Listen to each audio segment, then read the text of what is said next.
hakupenda mtu aangalie kwenye zizi lake, aangalie yule mfugo ambaye ana upele au ameanguka kwenye shimo, basi aone basi huyu ndiye nimpeleke madhabahuni. Mungu alikataa. Bwana asifiwe sana. Kwa nini Mungu alikataa? Mungu alikataa kielewa, mwanadamu ana asili ya choyo. Ana asili ya nini? Ya choyo. Maana yake Mungu asingelisema hivyo, hayupo ambaye angelitoa sadaka ambaye angeleta mnyama mzuri. Na wewe mwenyewe ni mashahidi. Kwa sababu ya ubinadamu tulionao, mpaka leo hayupo mtu ambaye anaweza kaandaa kitu kizuri. Mara nyingi unakuta mtu unaandaa kitu lakini ambacho ni dhaifu. Ni kweli au sio kweli? Ni kweli. Akawekea utaratibu mapema kwamba mtakaposogeza sadaka zenu, msiandae sadaka ambaye ni kilema, ambaye ni kipofu, ambaye ni mgonjwa. Msiandae, kwamba sitaikubali. Hautakubaliwa. Unajua sadaka ni ukubaliwa, na sadaka ndio ambayo huwa inafungua majibu yetu.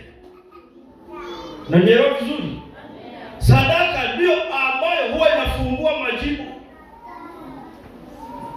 Na ndio maana neno sadaka kwa Kiebrania, maana yake neno sadaka Kiebrania ni kumkaribia Mungu.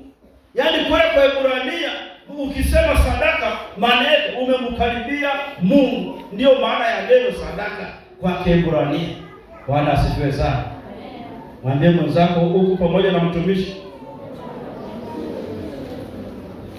sadaka ilikuwa inawafanya wana wa Israeli waonekane wamemkaribia.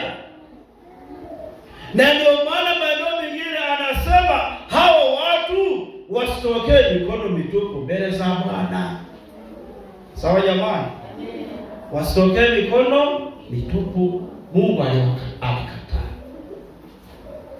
Sadaka ambayo haina ubora ni sadaka ambayo haijatoka moyoni.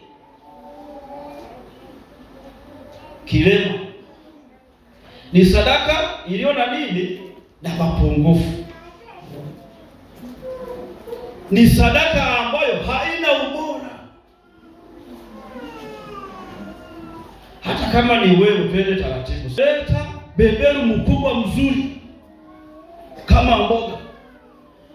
Mwingine ameandaa kabeberu lakini yani mpaka na ngozi ni nyekundu, ila amekuletea mboga.